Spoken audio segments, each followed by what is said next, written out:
ശ്രീകാന്ത് മുരളി അഭിനേതാവാണ്, സംവിധായകനാണ്.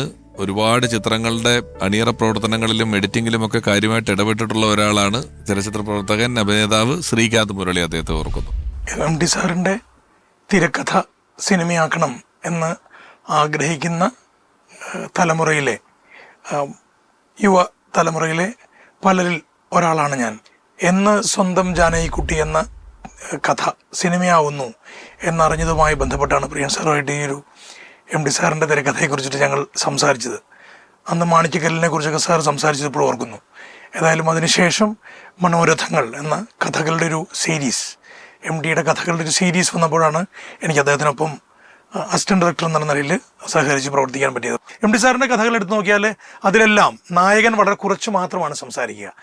നായകൻ പലപ്പോഴും കേൾവിക്കാരനും കാഴ്ചക്കാരനുമാണ്. അഥവാ ഏതെങ്കിലും ഒരു സെൻറ്റൻസ് പറയുന്നുണ്ടെങ്കിൽ അതിന് നമ്മളിപ്പോൾ പറയുന്ന പഞ്ച് ഡയലോഗുകളായിരിക്കും MD സാറിൻ്റെ കഥാപാത്രങ്ങൾ പറയുക. എല്ലാ കാലത്തും ഓർത്തു വയ്ക്കുന്ന, മലയാളം എന്നും ഓർമ്മിക്കുന്ന വരികളാണ് MD സാറിൻ്റെ ഓരോ ഡയലോഗുകളും. അപ്പോൾ അതിനെക്കുറിച്ച് അശ്വതിയോട് ചോദിച്ചപ്പോൾ അശ്വതി അന്ന് നമ്മുടെ ശിലാലിഖിതങ്ങളുടെ ഷൂട്ടിംഗ് നടക്കുമ്പോൾ പറഞ്ഞത്, അച്ഛൻ മറ്റുള്ളവരോട് സംസാരിക്കുന്നതിനേക്കാൾ കൂടുതൽ സ്വയം സംസാരിക്കാറുണ്ട്. അങ്ങനെ പണ്ട് കുട്ടിക്കാലത്ത് നാട്ടിലേക്ക് പോകുമ്പോൾ, പാടവനമ്പത്തൂർ നടന്നു പോകുമ്പോൾ അച്ഛൻ്റെ ഒപ്പം നടന്നു പോകുന്ന അശ്വതി കേട്ടിട്ടുണ്ടത്രേ MD സാർ സ്വയം സംസാരിക്കുന്നത്. സ്വന്തം ഒറ്റയ്ക്ക് നടക്കുമ്പോൾ സംസാരിച്ചുകൊണ്ട് പോകുന്ന അച്ഛനെ അശ്വതിക്ക് നല്ല ഓർമ്മയുണ്ട് എന്ന് പറഞ്ഞു. അപ്പോൾ ഇത് തന്നെ ശിലാലിഖിതത്തിൽ ഇത് പ്രിയൻ സാറിനോട് പറഞ്ഞപ്പോൾ പ്രിയൻ സാർ അത് ബിജു മേനോനോട് സംസാരിച്ചിട്ട് ബിജു മേനോൻ ആ സിനിമയിലെ ഗോപാലൻകുട്ടി എന്ന കഥാപാത്രം അവതരിപ്പിച്ചപ്പോൾ ഏതാണ്ട് മോണോലോഗ് പോലെ സ്വയമായിട്ടാണ് സംസാരിച്ചു പോകുന്നത്. അത് ആ കഥാപാത്രത്തിൻ്റെ ഒരു സ്വഭാവം കൂടുതൽ വെളിവാക്കുന്ന രീതിയിലായിരുന്നു. MD സാറിൻ്റെ ഒപ്പം കുറച്ച് ദിവസമെങ്കിലും ഒരുമിച്ച് പ്രവർത്തിക്കാൻ പറ്റിയതിലുള്ള വലിയ സന്തോഷവും ചാരിതാർത്ഥ്യവും മനസ്സിൽ സൂക്ഷിക്കുന്നു. വിനീതനെ സംബന്ധിച്ചിടത്തോളം വിനീതൻ അഭിനയിച്ച 8ഓളം സിനിമകൾ, അല്ലാത്ത സിനിമകളും എല്ലാം എന്ത് വിലകൊടുത്തും എങ്ങനെയും കാണാറുള്ളതല്ലേ എപ്പോഴും. ഈ സിനിമയ്ക്ക് ശേഷം ഒരു കോണ്ടാക്ട് ചെയ്യലോ മെസ്സേജ് അയക്കലോ ഒക്കെ നിങ്ങൾ തമ്മിലുണ്ടോ? മെസ്സേജ് അല്ല, ഞാൻ വിളിക്കും, ഇടയ്ക്ക് ടീച്ചർ വിളിച്ച് അല്ലെങ്കിൽ അശ്വതിനെ മെസ്സേജ് എന്നുള്ളത് ഞാൻ ഈ കാലത്തെ കമ്മ്യൂണിക്കേഷൻ പറഞ്ഞപ്പോ അങ്ങ് പറഞ്ഞു പോയെന്നുള്ളൂ. അല്ല, ഞാൻ പറഞ്ഞില്ല ഇന്ററാക്ഷൻസ് ഇല്ല. പക്ഷെ അദ്ദേഹം പറഞ്ഞതായിട്ട് ഇപ്പം 7ാമത്തെ വരവ് MD സാറിനെ കാണിച്ചിട്ട് നന്നായിട്ട് ചെയ്തു എന്ന് അല്ല നന്നായിട്ട് ചെയ്തിട്ടുണ്ട് എന്ന് ഹരൻ സാറിനോട് പറഞ്ഞു എന്ന് അതൊരു ഇന്റർവ്യൂവിലും സാർ പറയുന്നുണ്ട്.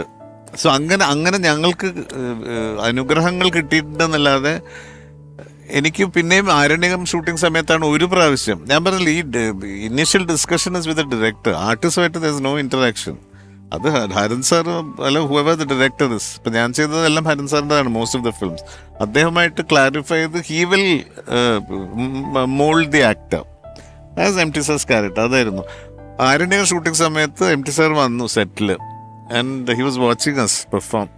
ഞാൻ അപ്പോൾ 11th എന്താണ് ഐ എം ഡൂയിങ് MBA ഒക്കെ കഴിഞ്ഞ് വന്ന ഹൈലി സൊഫിസ്റ്റിക്കേറ്റഡ് സ്റ്റൈലിഷ് ആയൊരു പാർവതിയുടെ ഫിയാൻസി ആയിട്ട് റോളാണ്. അപ്പോൾ ഒന്നാമത് MT സാർ വന്നതിൻ്റെ ടെൻഷൻ, നെർവസ്നെസ്, ഈ എന്താണ് ഗാംഭീര്യം വേണം, ഇതൊക്കെ ഉണ്ട്. അപ്പൊ ഞാനിങ്ങനെ കൈയൊക്കെ വെച്ച് ഇങ്ങനെ ഐ വാസ് വെരി സ്റ്റിഫ്. ആ സിനിമ ഉണ്ടെന്ന് അറിയും, വെരി അൺകംഫർട്ടബിൾ.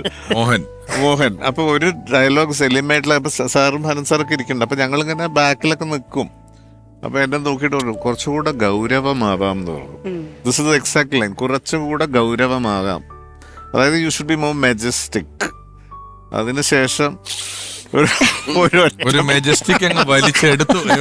അതെ, ഞാൻ അന്ന് ഷൂട്ടിംഗ് തുടങ്ങുന്ന ദിവസം രാവിലെ സാറിനെയും ടീച്ചറിനെയും ആ ലൊക്കേഷനിൽ luckily I got him because I asked Aswathy what time breakfast ഒക്കെ കഴിഞ്ഞിട്ട് ഏത് സമയത്തായിരിക്കും വിളിക്കുക. പക്ഷേ ടീച്ചർ ഇങ്ങനെ ഒരു 9-9:30 ശേഷം വിളിച്ചോ.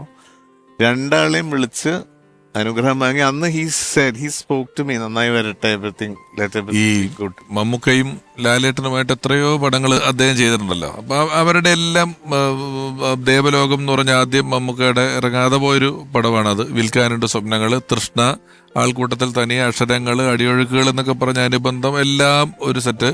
അതേപോലെ പഴശ്ശിരാജ വരെ, വടക്കൻ വീരഗാഥ വരെ നിൽക്കുന്നു. ലാലേട്ടനും ഉണ്ട് അത്രയും തന്നെ ഒരുപാട് സിനിമകൾ അല്ലേ. പഞ്ചാഗ്നി, അഭയം തേടി, അമൃതം ഗമയ, താഴ്വാരം, സദയം, ഉയരങ്ങളിൽ, അനുബന്ധം, ഇതിലെല്ലാം എല്ലാത്തിലുണ്ട് ഇത്രയും പടങ്ങളുണ്ട്. പക്ഷെ ഇവർക്കൊന്നും കിട്ടാത്തൊരു ഭാഗ്യത്തെ കുറിച്ച് ഇതേ ഫ്ലോറില് ബാബു ആന്റണി ചേട്ടൻ പറഞ്ഞിട്ടുണ്ട്. MT സാറിനെ കുറിച്ച് പറയുമ്പോ അത് പറയണ്ടുണ്ട്, വേറെ ആർക്കും കിട്ടാത്ത ഭാഗ്യമാണെന്ന് പറഞ്ഞു. അതായത് രാജാവ് ഷർട്ട് ഇടാണ്ട് നിൽക്കുകയാണ് വൈശാലിയിൽ, മഴ തുടങ്ങി.